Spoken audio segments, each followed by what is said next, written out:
Bienvenidos a otro episodio de Re Malasaña. Y hoy tenemos episodio especial después de la manifestación. Con reportaje, chaval. Con reportaje, además. Después de la manifestación del 13 de octubre, que estuvimos ahí. Y de hecho, antes de empezar a hablar de nada, vamos a pasaros al reportaje que hicimos, porque trajimos al Fran para que grabe. Y después ya vamos comentando un poquito. Así que ahí tenéis el reportaje de la manifestación.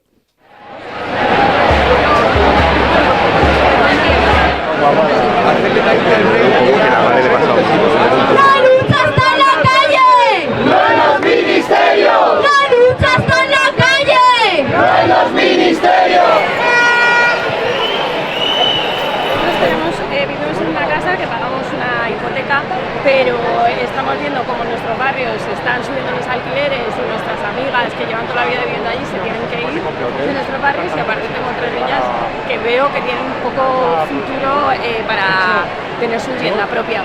Pues para apoyar el que se acabe con esta usura que se practica con los pisos, porque si se practica con cualquier otra cosa no se dice nada, pero aquí la usura en el alquiler es brutal. De hecho, los salarios han subido un 3% y la vivienda un 10%. ¿Por qué razón, no? Claro.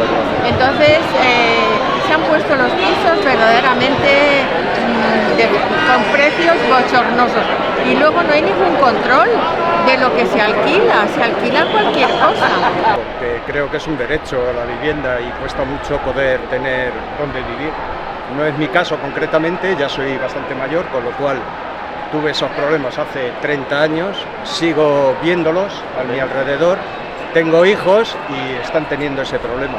Pues bueno, estamos aquí porque el alquiler cada vez está más caro, es muy complicado acceder a una vivienda siendo jóvenes, y antes lo comentábamos, que nosotras seguimos viviendo en un piso de estudiantes, por así decirlo, pero no porque nosotras queramos, sino porque no tenemos otra opción. Entonces, pues un poco por eso estamos aquí.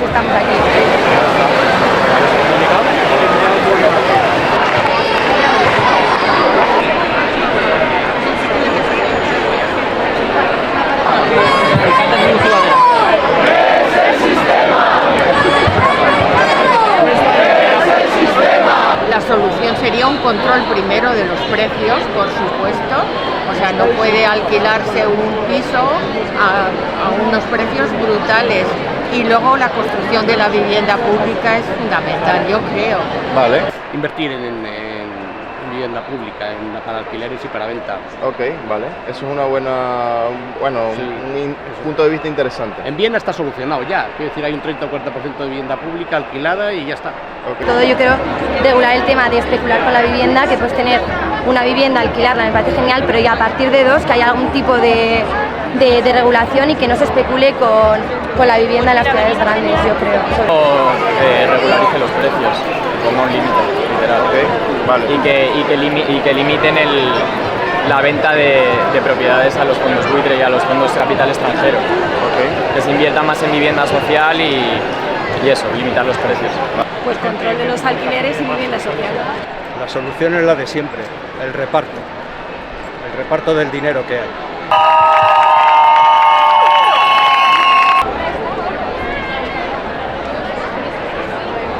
Y bueno, nosotros aún no hemos visto el reportaje porque no está editado, pero yo creo que seguro que está guapísimo. Sí, no, está increíble, ya yo lo vi. La magia del cine.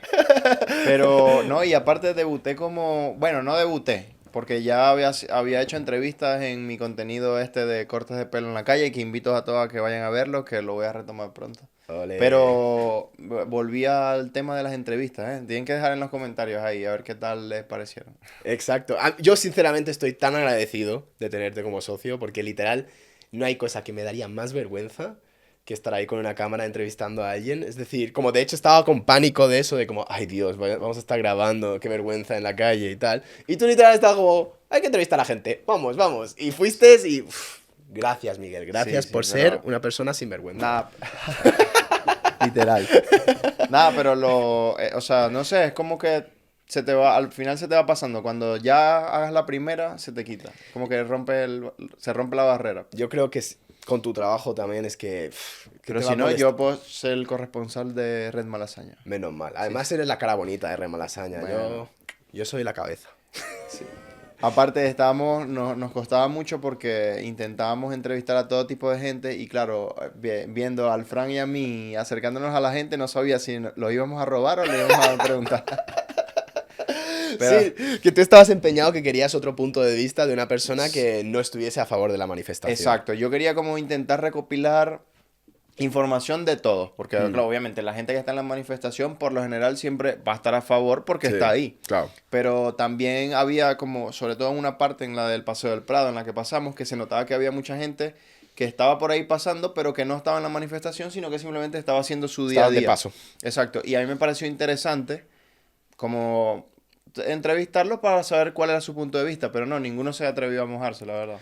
Es que, ¿sabes qué pasa? Que yo creo que también pasa muchas veces que hemos visto tantas entrevistas en la calle donde el que está entrevistando va a pillar. En plan, ¿cuántas veces hemos visto los de estado de alarma que van y le dicen, a ver si encuentro alguna tonta que que se va a contradecir y la dejo mal? Y es como, ¿qué necesidad hay de hacer eso? Es decir, deja a la gente hablar y después nosotros al menos, yo me siento que nosotros en el podcast después podemos opinar, podemos dar nuestra opinión, podemos contrastar, pero deja a la gente hablar, no intentes dejarlos mal. Sí, o sea, es que se hace con una doble intención y obviamente la gente le da miedo porque no quiere parecer un tonto, pues.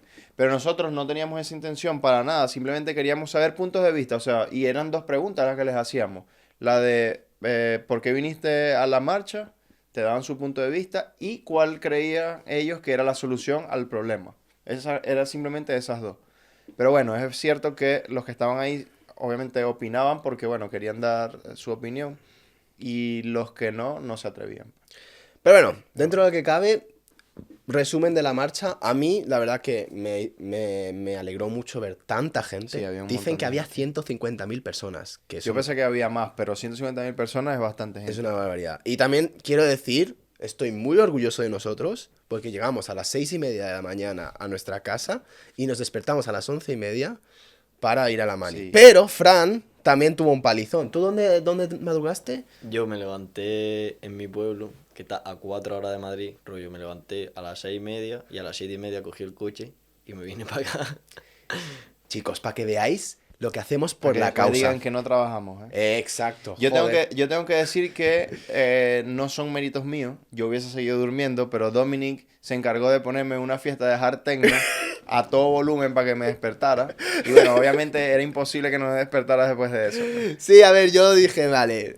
Primero del todo, quedamos en que tenías que dormir en mi casa porque si no, es que no había manera de que tú ibas a despertarte por tu propia voluntad en tu casa y venir puntual a la mani. Probablemente no. Imposible. Entonces era como, vale, tráete el pijama, te duermes en nuestra casa y a las 11:30, pues, set de Adrian Mills, poco a poco, a despertarse. Pero lo logramos. Incluso me gustó porque fue un día bastante productivo. O sea, para mí fue un domingo cansado porque luego me quedé en tu casa un rato, volvimos a tu casa, comimos y después me fui a hacer unas cuentas que tenía que hacer y tal. Pero bueno, un día productivo. Productivo y haciendo algo por la causa social. Es decir, apoyar una causa que para mí me parece importante. Y bueno, a mí me parece importante. Yo era el que estaba insistiendo en que vayáis. Pero que tengo un poco de curiosidad. ¿Qué opinión tuvisteis vosotros de la manifestación? ¿Qué os pareció? Yo creo que es un problema real. O sea, creo que sinceramente es un problema los altos precios que está teniendo la vivienda, sobre todo, no solo en Madrid, en España en general.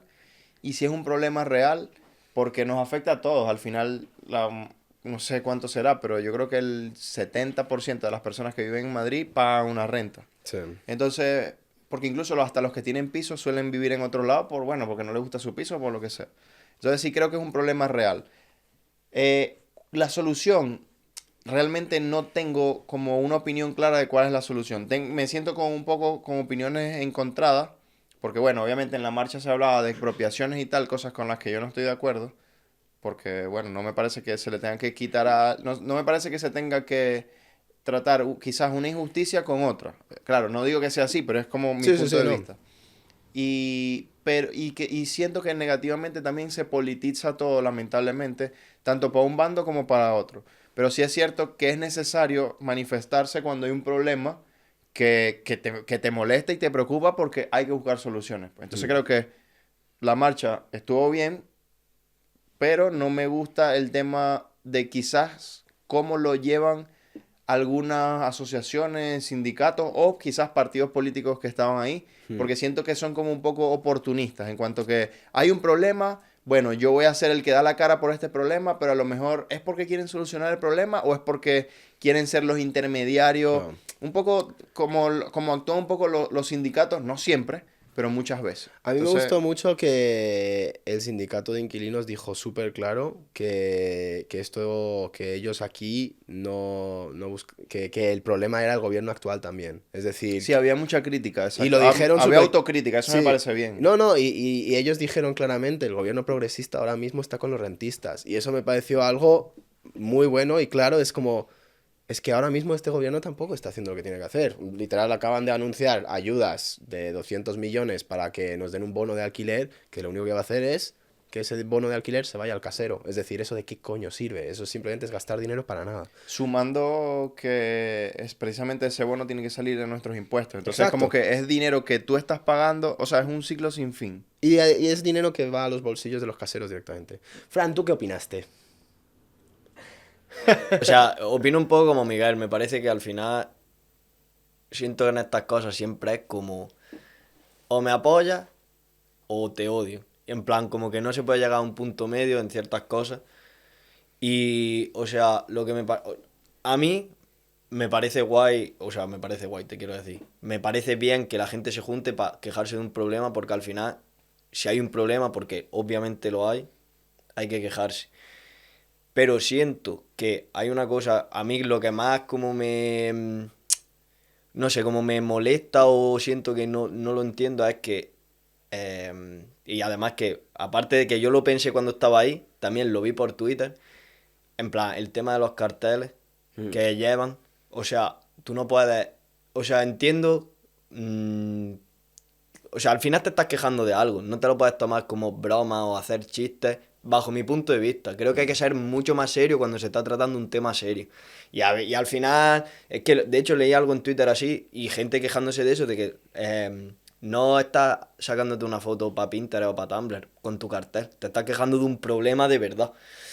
Entonces creo que eso es lo que no me parece bien en cuanto al tema de cómo manifestarse. Y obviamente del problema está claro que hay un problema y que... ¿Pero por qué? ¿Qué cartel viste que te No sé, mucho. Pero en plan, ahora mismo no te puedo poner un ejemplo de decir este cartel. Pero era pues eso, carteles con chistes así flojos, de rimas así que dices tú, vale, entiendo de lo que te estás quejando, pero realmente me parece más una payasada que quejarte. Y luego había carteles que de verdad se quejaban, que tú los leías y decías, coño, llevan toda la razón, ¿sabes? Pero luego había otros que era como, vale, ¿te río la gracia o nos estamos quejando del problema? No sé. Es lo que pienso un poco. En plan, me parece que cuando se trata de un tema serio, hay que ser serio. A mí me jodió el de las expropiaciones, no me gustó para nada. A ver, es que tú estás un poco traumado con ese tema porque has vivido unas políticas de expropiación muy agresivas. Sí, porque también siento que el principio de... O sea, siento que aunque sea a personas que tienen mucho dinero, o sea, yo siempre parto del principio de que no tiene por qué ser así, pero que puede pasar que a lo mejor, y hay mucha gente que sí es así, otras que no, que tienen dinero porque quizás en algún momento hubo un esfuerzo detrás de eso, o tienen pisos porque hubo un esfuerzo detrás de eso. Que habrá gente que lo habrá conseguido por herencia, bueno, hubo un esfuerzo de su abuelo. Que habrá gente que lo habrá conseguido por su trabajo, bueno, hubo un esfuerzo por su trabajo y acumuló eso. Ahora, hay gente que lo ha conseguido por corrupción. Bueno, ya eso es otra cosa, pues, que no está bien. Claro. Pero lo que me refiero es que, por lo general, puede haber un esfuerzo detrás de algún bien.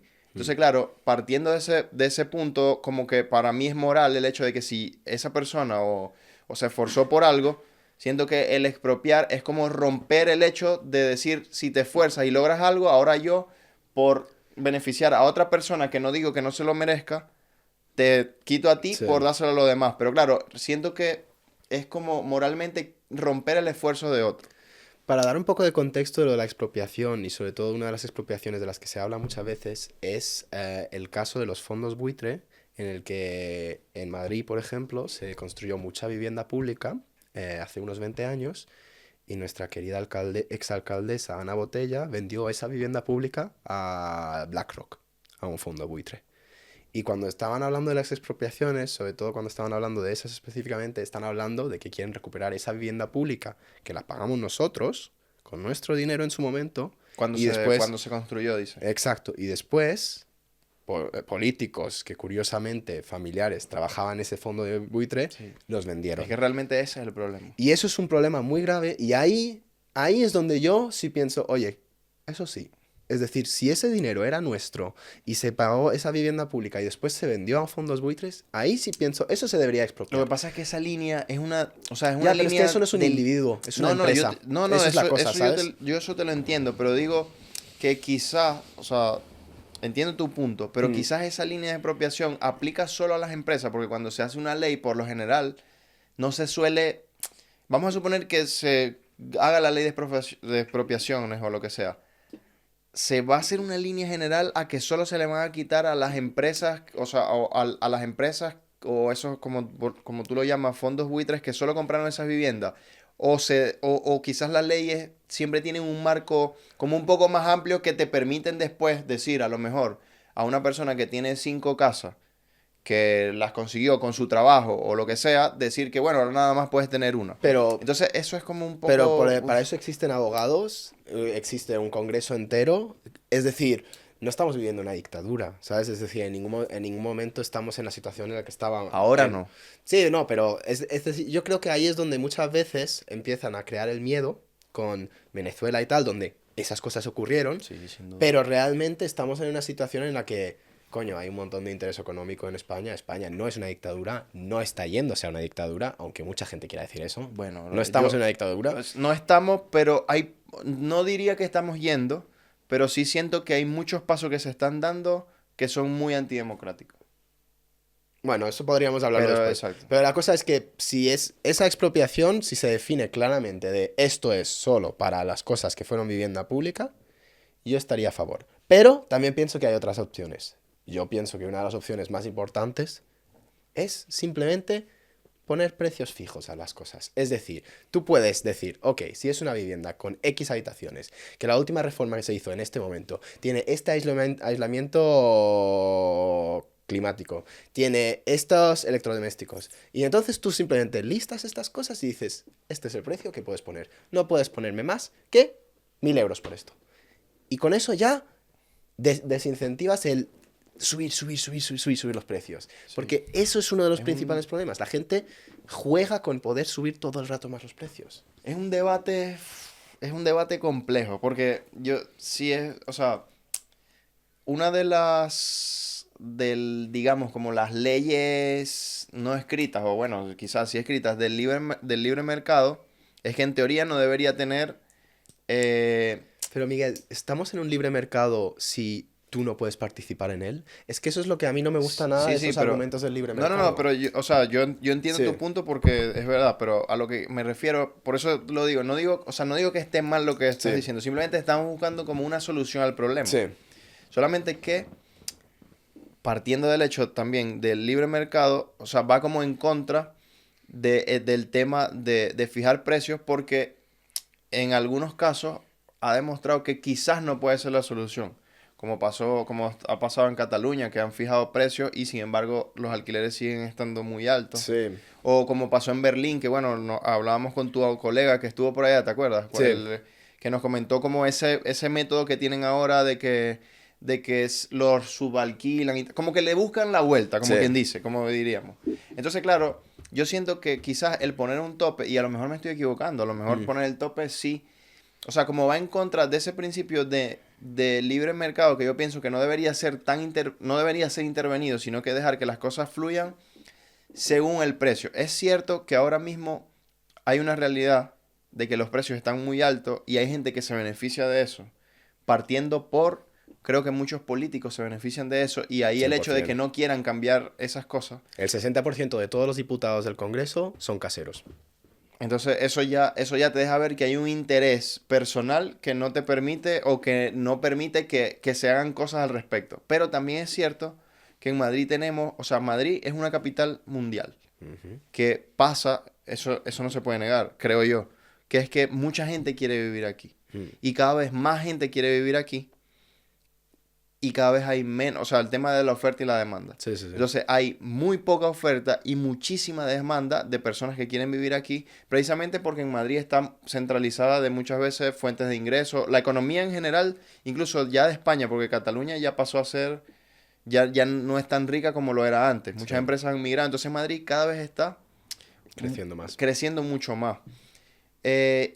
A medida que crece, mucha gente quiere acceder a la vivienda, sumándole los intereses que acabamos de hablar. Entonces se crea como el ambiente perfecto para que los precios suban. No sé si me explico, porque tenemos un tema de mercado en el que mucha gente quiere vivir aquí y hay pocas casas y encima los que tienen las casas les interesa que el precio aumente porque van a ganar más dinero y obviamente quieren generar más ingresos por sus inversiones.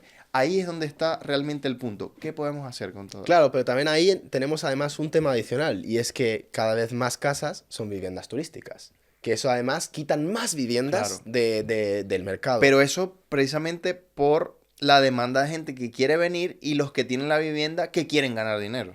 Claro, a mí me parece curioso, por ejemplo, ver cómo ahora en Malasaña están saliendo un montón de hostales y hoteles. Porque yo tengo la sospecha de que muchos empresarios se dan cuenta de que esto de la vivienda turística no les va a durar mucho más. Es que lo están cada vez controlando mucho. Porque lo de la vivienda turística tiene que acabar porque está cargándose aún más el mercado. Entonces creo que el hecho de que cada vez haya más hostales y hoteles en Malasaña es una señal de que la gente se está dando cuenta de que van a tener que este chollo se les acaba. Están migrando, ¿no?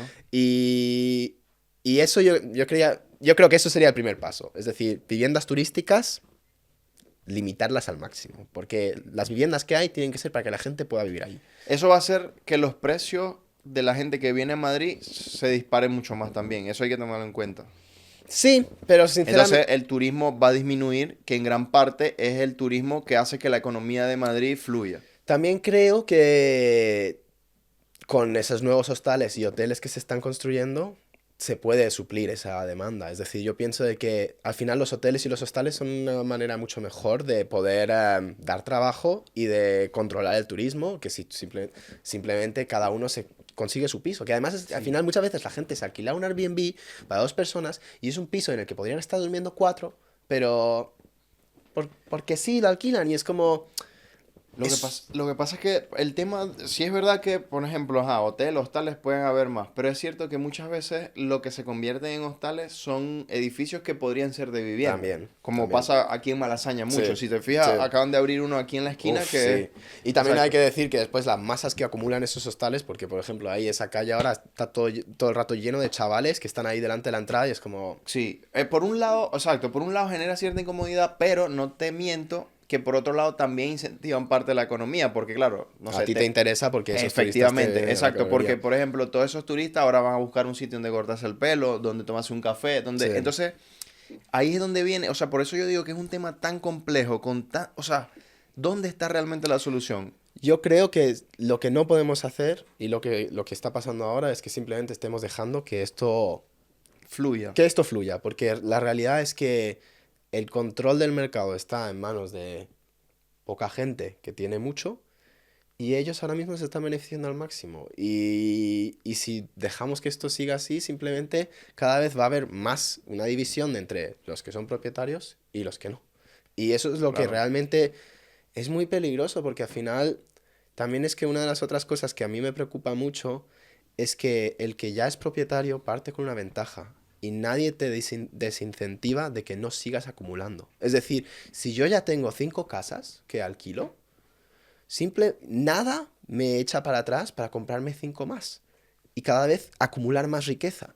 Y si tú acumulas cada vez más riqueza, va a haber alguien que se va a quedar, porque se va a quedar sin, porque es un mercado limitado y esas 5 viviendas podrían ser casas para 5 personas que podrían comprarse una primera casa. Pero si cada vez la gente que tiene más acumula más, nos estamos quedando sin. Es decir, yo creo que hay que encontrar una manera de limitar que la gente, en vez de meter todo su dinero en algo como la vivienda, diga, oye, no, claramente esto no es bueno para la sociedad y además no me incentiva porque por temas fiscales y tal, voy a invertir en nuevas empresas, en negocios, en esto, en tal. Es decir, deberían de invertir en cosas que aportan a la sociedad, a nuevos negocios, que crean trabajos. Ser rentista solo te beneficia al rentista. Es decir, no devuelve a la sociedad. Más bien quita. Y eso creo que es el problema. Bueno, o sea, hasta cierto punto es cierto, claro, si lo vemos desde un punto de vista quizás un poco más amplio, bueno, ese dinero que acumula a lo mejor se reinvierte en otro lado, pero sí es cierto que es un negocio rentable y por eso mucha gente lo hace. Porque obviamente cualquier persona que quiere invertir quiere ganar. Sí. O sea, exacto. Entonces, claro, obviamente es un problema porque cada vez nos encarece más la vivienda, pero entiendo porque, igual que nosotros, o sea, entiendo lo que ellos hacen porque invierten su dinero en algo que les va a generar beneficio. Y eso creo que no es criticable. El invertir tu dinero, pero no voy con la vivienda, sino con el punto de invertir tu dinero en algo que te genere ingreso. Eso no es criticable a mi punto de vista, porque todos queremos ganar más. ¿Qué pasa? ¿Que se convierte en un problema? Sí. Ahora, yo, desde mi humilde opinión, que no soy un experto ni nada, pero digo, es cierto que ese dinero se podría incentivar en generar ¿por qué no se abre un nuevo restaurante o una nueva cafetería? Un nuevo negocio que sea, o sea, que sea lo suficientemente atractivo para alguien que quiere invertir porque le puede traer beneficios, ¿verdad? Pero ¿qué pasa? Que esos otros negocios también están tan saturados y no son nada atractivos porque se paga tanto impuesto. Tiene tantos problemas con las licencias. Por ejemplo, conseguir una licencia para un local, brother, es casi imposible. O sea, casi que se tiene que conseguir un local que ya tenga la licencia para poder continuar con la actividad. Sí. Y muchas veces, muchas personas saben que tienen esa licencia y ¿qué hacen? Te dan un traspaso por cantidades de dinero absurdas porque saben que no vas a poder conseguir esa licencia. Entonces, claro, eso lo hemos hablado una vez. Yo creo que para poder desincentivar una parte de la economía hay que incentivar en otra. Sí. Y si la otra ya está tan desincentivada en el que nadie la mira, porque el que tiene dinero dice, ¿para qué me voy a abrir un restaurante que me va a costar 150.000 euros con problemas de empleados, si puedo comprarme un piso y que me cuesta los mismos 150.000 euros, lo alquilo, exacto, lo alquilo y ya tengo el dinero. Entonces, claro, ellos, no critico el hecho de que piensan en recuperar su inversión, pero por otro lado, no hay políticas públicas en cuanto a los gobiernos que digan, bueno, como tenemos un problema aquí, a lo mejor la regulación, bueno, puede ser factible, pero hay que incentivar a que ese dinero lo inviertan en otra cosa. Y el problema es que cuando vas a abrir una barbería, una licencia es imposible de conseguir. Sí. O cuando vas a abrir un restaurante, otra licencia es imposible de conseguir. Sí. O si vas a despedir un trabajador porque no funciona bien después del restaurante o porque simplemente no te da las condiciones, entonces hay que pagar unas cantidades de dinero que son absurdas las que hay que pagar. O a lo mejor el IVA es demasiado alto. O a lo mejor hay un impuesto que no te permite funcionar. O sea, hay tantas cosas. La burocracia es tanta. Y los impuestos son tan altos en otras actividades que obviamente la gente migra a lo que le genera dinero más fácil y se convierte en un problema. Entonces ahí es donde realmente, ¿qué hacemos? Sí, yo creo que... O sea, es la gran pregunta. Porque fíjate que pensamos... O sea, tenemos muchas cosas en común... Pero lo que es cierto que creo que más tenemos en común es que los dos buscamos una solución. Sí. A lo mejor no de la misma manera, porque por como pensamos, y bueno, como piensa Fran también. Pero la cosa es qué hacer. O sea, no nos podemos fijar. ¿Qué pasó en Viena, por ejemplo? Sí, pues en Viena básicamente lo que tienen es que tienen un 60% de vivienda pública y... Pero ¿cómo funciona la vivienda pública? La vivienda pública está gestionada por el Estado. Entonces, básicamente, tu casero es el Estado. Esa vivienda fue construida por el Estado. O sea, el dueño del edificio es el Exacto. Estado. Okay. Y entonces fue construida por el Estado y tiene unos precios fijos. Y tú simplemente aplicas para una vivienda y el Estado, pues, si tiene el plazo y tal, o si encajas en el perfil que es para esa vivienda, por ejemplo, si es una vivienda de 3 habitaciones y tú eres una familia con 2 hijos... pues tienes más prioridad de conseguir esa vivienda que si eres una pareja de 2 personas. Claro, y a un precio fijo. Exacto, y es un precio fijo. ¿Qué hace eso? A mí me parece bien. Hace que ya haya una competencia tan grande de parte del Estado que el mercado privado se tiene que adaptar. Claro. Porque el mercado privado Ya, está ya, como... entiendo. Claro, es como porque te dicen, no, es que te voy a cobrar 2.000 pavos y dices, ya, pero es que hay un montón de viviendas públicas. Me voy a una de estas. Exacto. Que me asegura... Y he leído el otro día, que no estoy 100% seguro si ese dato es real, pero es que según lo que he leído, si toda la vivienda pública que se había construido en España en los últimos años se hubiera quedado pública, tendríamos un 40% de vivienda pública. En toda España. Pero se vendió toda. Claro, bueno, los porcentajes no lo sabemos, pero en Madrid lo que pasa es que condensa una población muy alta. Pero no sé cuánto es la vivienda pública aquí. En Madrid se vendió gran parte de la vivienda pública en su momento y llevamos teniendo alcaldes que llevan prometiendo construcciones de vivienda pública todos los años y después no hacen nada. Es decir, Ayuso prometió como 1.500 viviendas públicas y no ha construido ni una en su legislatura. Entonces es como que prometen mucho, pero después no hacen un culo. Y yo pienso que realmente lo que se debería hacer es de alguna manera, y ahí tampoco tengo yo la respuesta perfecta, pero de alguna manera tienes que incentivar a que la gente vuelva a meter eso en una bolsa pública de viviendas. Que igual pueden seguir siendo propietarios los que tienen las viviendas, pero se meten en una bolsa pública y con unos precios fijos y el Estado garantiza de que va a conseguirte unos inquilinos buenos. Claro. Es decir, lo que hacen esas empresas de alquiler seguro y tal, que te garantizan el alquiler y tal, pero que lo haga el Estado, ¿sabes? Y que además es como con unos ciertos estándares. Se debería lograr un mix. Porque, exacto, claro, ni todo puede ser público. Y hay que construir más. Eso sí, 100%. duda. O sea, yo creo que parte de... Es como que... Yo qué sé, si a mí me pide... Si yo vendo hamburguesas y vendo 10 carnes de hamburguesas al día y resulta que de un día para otro ahora quieren 20, tengo que hacer más carnes de hamburguesas. Sí. Porque si no, no estoy cubriendo la demanda. Entonces, se tiene que construir más. ¿Por qué no se usan nuestros impuestos, que ya estamos pagando bastantes impuestos, en hacer ese tipo de cosas? Es lo que yo critico. ¿Por qué no se incentiva también a que se construya vivienda pública, pero también se incentiva a empresas a que construyan vivienda privada ajustados a ciertas estructuras? Pues que se diga, hey, bueno, yo te voy a dar, a lo mejor te doy no sé, el beneficio de... Hay unos terrenos en X sitio en el que se puede construir. Bueno, te doy las licencias fácil, tú pones el dinero y te doy ciertas concesiones. Por ejemplo, yo recuerdo... O sea, en Panamá, que yo viví en Panamá, funciona muchas veces lo que es la obra pública es privada. Entonces, se da a través de concesiones. Es verdad que es un poco más cara al principio. Pero, por ejemplo, las autopistas en Panamá, ¿cómo funcionan? El Estado no construye la autopista, sino que le da la concesión a una empresa privada y le dice, tú vas a crear las autopistas, yo te voy a dar el espacio, yo no voy a poner ni un euro, ni un dólar, ni la gente tampoco, o sea, porque el dinero que pone el Estado es por los impuestos. Entonces, claro, esa construcción de la autopista la va a hacer una empresa privada en la cual el ciudadano no tiene que aportar con su impuesto para que se construya esa autopista, la construye un privado. El privado va a tener, obviamente, una concesión por X tiempo, no sé cuántos años será.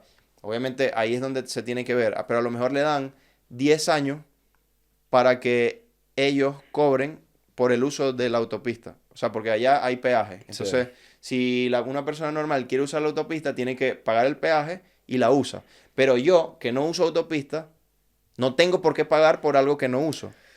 Entonces, a mí no me parece mal. ¿Por qué? Porque primero se está beneficiando el país de una nueva obra que en 10 años ya va a ser del Estado.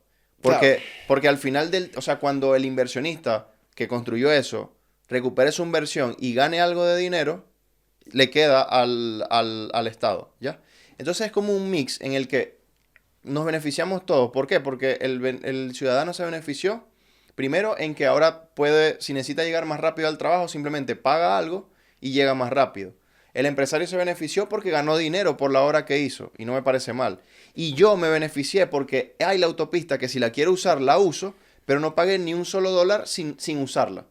Entonces, son unas políticas de concesiones que yo creo que se pueden aplicar también, aparte de hacerla pública completamente. Yo creo que puede funcionar siempre y cuando es una carretera que es rentable. El problema es cuando de repente esta carretera tiene que conectar con un pueblo en el que hay 500 habitantes. Ah, bueno, sí. Y claro. hay ninguna empresa. Pero ahí es donde está la corrupción. Y sobre todo que ahí es donde también ninguna empresa va a estar interesada en conectar ese pueblo porque no hay suficiente dinero. Claro, entonces exacto. ahí es donde vas a necesitar sí o sí que un Estado diga, vamos a conectar ese pueblo porque si no esta gente Claro. nunca va a conectarse. Pero yo creo que Pero eso sí, es verdad, es pero el sistema híbrido, son como sí. puntuales, exacto. Sí. Pero se puede tener ambas, porque por ejemplo, ¿por qué una persona de un pueblo que no se genera el suficiente dinero para construir eso no puede tener una buena carretera? La debería tener. Ahí es donde el Estado dice, bueno, yo hago ese equilibrio, pues. Claro. Pero también es cierto que por otro lado, también alguien puede ganar dinero y beneficiarnos todos. O sea, ese mix yo creo que está bien que exista. La cosa es esa, la cosa es que hasta qué punto puede ganar dinero, ¿no? Porque yo creo que el problema que tenemos ahora con la vivienda es esa, que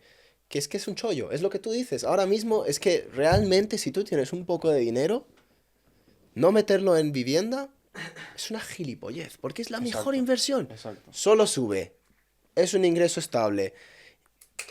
Es decir, ¿por qué no ibas a hacerlo? ¿Por qué no ibas a hacerlo? Exacto, es de tontos, básicamente. Es de tontos no hacerlo, pero a la vez, en realidad es un problema gravísimo. Y el problema además es que este negocio suena perfecto, pero este negocio solo funciona si hay una clase inferior que te paga el alquiler. Y que te paga la hipoteca y un poco más. Sí. Y eso es el problema Con de muchos que... turistas.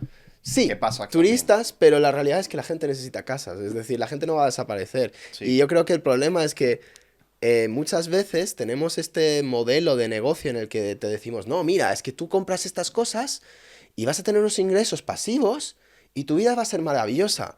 Pero nos olvidamos de dónde vienen esos ingresos pasivos. Alguien te tiene que pagar por eso. Y alguien está perdiendo en este sentido. Porque si esa persona podría pagarse la hipoteca menos la parte de que tú ganas, porque además en la inversión estás ganando, pues esa persona estaría en una situación mejor. Sí, y ahí es exacto. ahí es donde yo me siento que...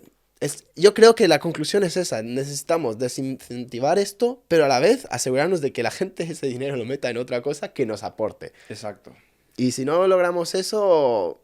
Ahí es donde viene también en gran parte nuestro activismo de coger y decir, hey, hay un problema real, por eso es que estamos haciendo este podcast. Y de hecho, porque no tenemos una respuesta concreta, o sea, todos estamos buscando lo mismo.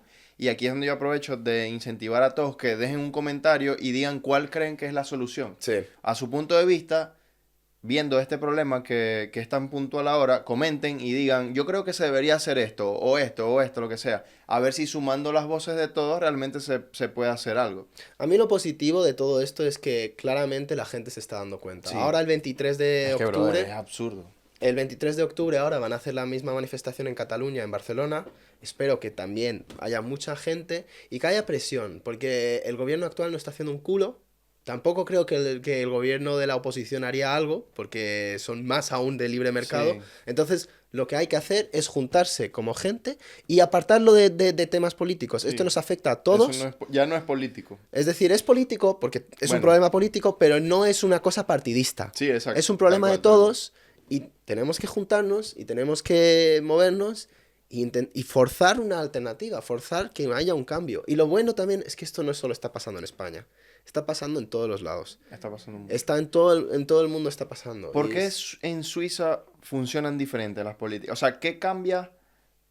En Suiza también hay un problema con la vivienda grande, ¿eh? Pero aparte de la vivienda, o sea, yo no sé por qué, siento que es algo cultural o qué. O sea, Suiza que la tiene- gente es más, la gente siento que es más transparente. En Suiza tienen un sistema político donde literal la democracia es directa 100%. Es decir, tú en tu pueblo tienes la junta de pueblo en el que votas cada cosa. Si van a hacer un campo de golf en tu pueblo, el pueblo lo vota. Luego, a nivel de municipio, hay otra vez una democracia. Luego, a nivel cantón, que es lo que sería una provincia, hay otra vez una democracia. Y luego, a nivel nacional, hay otra democracia. Es decir, Suiza está hecho de que todo se vota. Y además, no hay un presidente. Hay 5 personas que están en un consejo y 3 son de un partido, 2 son de otro. Es decir, ni siquiera los que están liderando el gobierno son de un solo partido. Entonces es un consenso constantemente. Es decir, todo el rato hay que llegar a un consenso. Todo el rato hay que votar las cosas. Es una democracia muy directa. Y en ese sentido es muy estable, muy transparente, pero muy lenta. Es decir, Suiza tiene la ventaja de eso, de que funciona muy bien en el sentido de que es muy estable y que no hay cambios radicales y tal, pero tiene la desventaja de que no hay cambios radicales. Por ejemplo, el matrimonio homosexual no fue aprobado hasta el año pasado, mientras que en muchos otros países fue aprobado hace mucho más. Pero porque en Suiza se tenía que votar. Y eso pasa con muchas cosas. Entonces, creo que Pero es realmente democrático. es realmente democrático, pero pienso de que ese sistema funciona solo si ya eres un país muy estable, que va muy bien, porque Suiza lleva 200 años funcionando bien, Claro. y es muy estable, y si tienes suficientemente informada a la población para que realmente voten con transparencia y sabiendo lo que están Y votando. conciencia, ¿no? Porque yo creo que uno de los principales problemas de la democracia es la información. Si la gente no está informada correctamente, si estamos consumiendo desinformación, si nos están manipulando, no tenemos democracia. Estamos simplemente votando lo que nos está diciendo alguien. Exacto. Y yo pienso de que lo Que más es mucho importante... de lo que pasa aquí. Mucho, en todos los lados, y con las redes sociales más. Cada vez tenemos más desinformación que está causando de que al final estemos votando en contra de nuestros propios intereses. Y nos pasa a todos nos puede pasar. Sí, sí, sí, total. Y por eso yo pienso que lo más importante es periodismo serio, transparencia absoluta, para que la gente sepa qué son los hechos y después tome decisiones realmente acorde de lo que ellos piensan. Y eso a veces no quiere decir que sean las decisiones correctas, pero al menos que la gente tenga todos los datos y no datos manipulados. Por ejemplo, aquí uno de los temas que se habla mucho es el tema de los ocupas, que es un tema que se habla muchísimo, pero el año pasado hubo 1.500 casos de ocupas y hay como unas 22 millones de viviendas. Entonces es un 0,0 algo por ciento de casos. Pero a la vez hay un cierto interés político que quiere amplificar eso, porque quieren que la gente hable de ocupas en vez de hablar de otros temas de la vivienda. Entonces, eso es como una cosa muy complicada. Es como algo que al final hace que la gente tenga unos sesgos y esté tomando decisiones que no sean... Y entonces yo pienso a veces que la democracia directa tampoco lo solucionaría si la gente está desinformada. Claro. Eso es un poco el conflicto que tengo a veces. Sí, sí, sí, es verdad. Sí, bueno, no sé, Hitler llegó al poder con votos. Pues. Exacto, Exacto. exacto. O sea, y fue una cagada. Que, por cierto, también siento que, hablando de este mismo tema de Suiza, creo que también pasa algo, y es que no pasa aquí, y es que por más que hayan diferentes pensamientos políticos o a lo mejor de cosas personales, siempre hay temas que no son negociables. O sea, y siento que tiene que haber temas en los que no puede haber negociación. Por ejemplo, yo creo que el funcionamiento de la economía, hablando a niveles económicos, tiene que tener una estructura basada en países que funcionan con buena economía, ¿ya? Por ejemplo.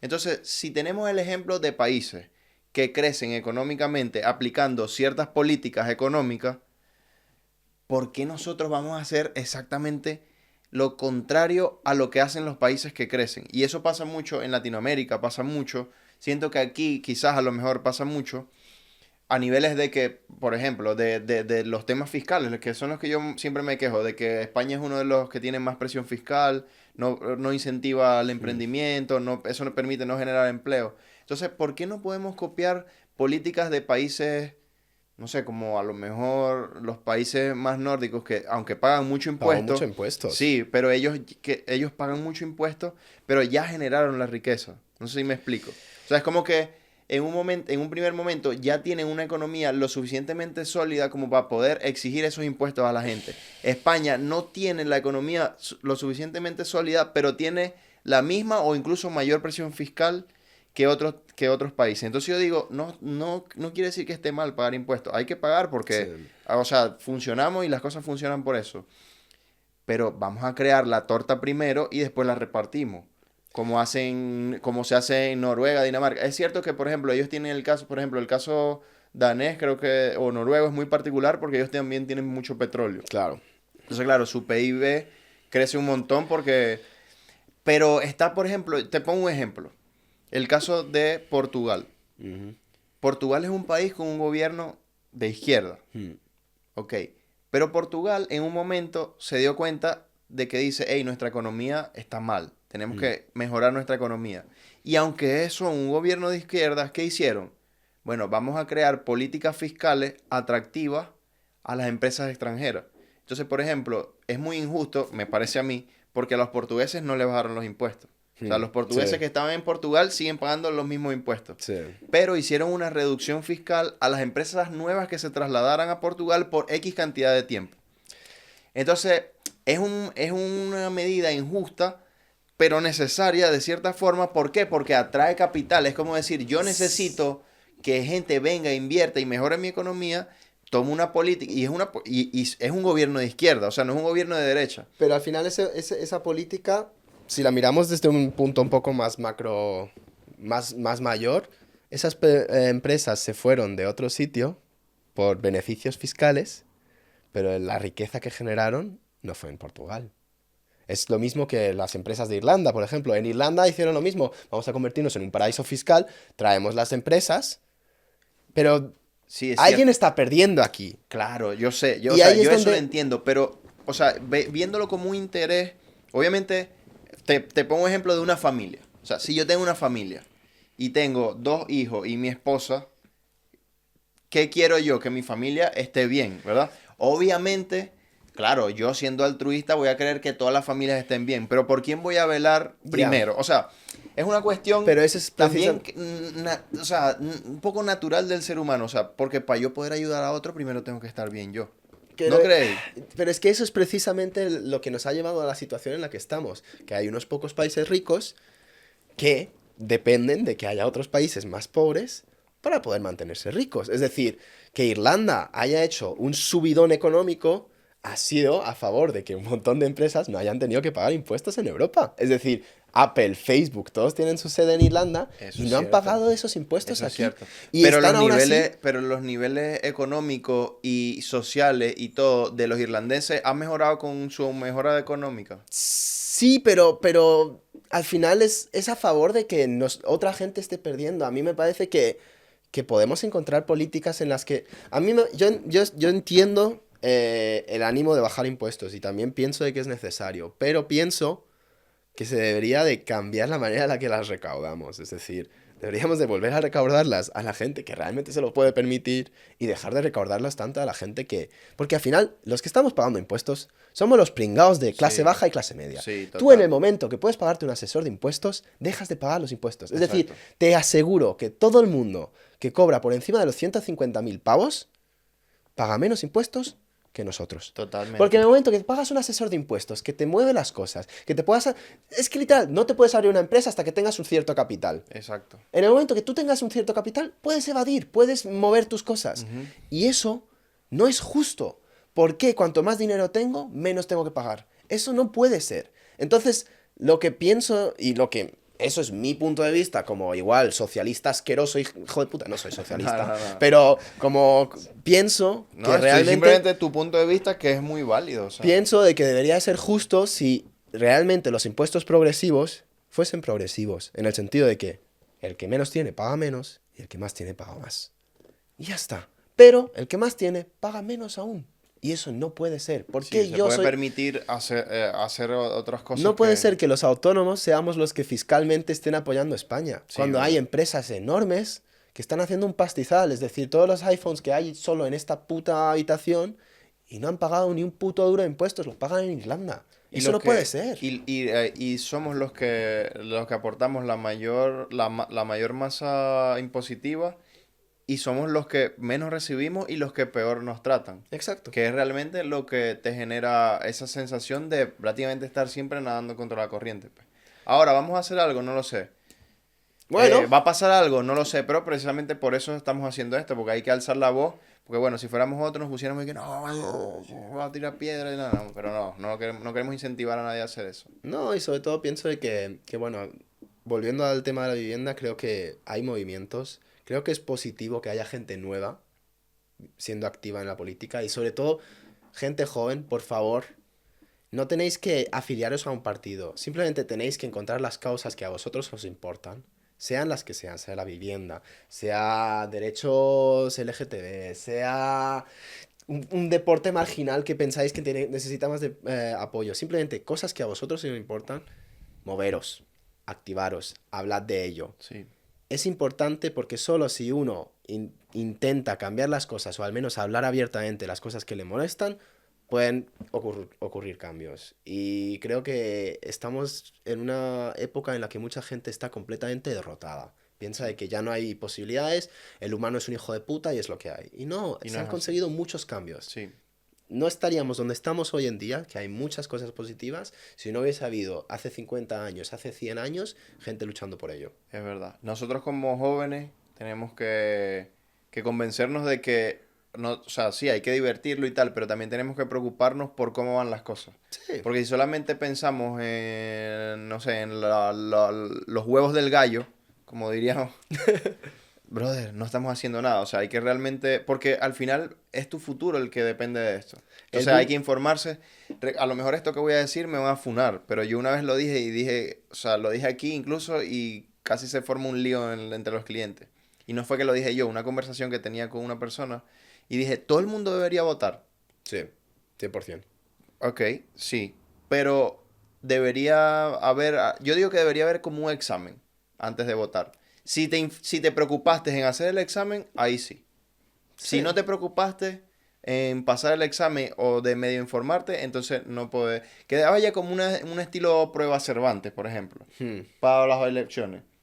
El que haga la prueba, vota. El que no la hizo, o sea, es como un requisito para poder hacer lo otro. Porque no puede ser que, lo que dijiste hace rato, muchos de nosotros dependemos de personas que se dejan influenciar por la desinformación de un lado o de otro y terminan tomando decisiones que afectan a todos simplemente porque ellos creen que es lo mejor, pero por no informarse adecuadamente. Entonces, hay que cada quien se informe. Es un tema interesante, sí. Informaros, moveros.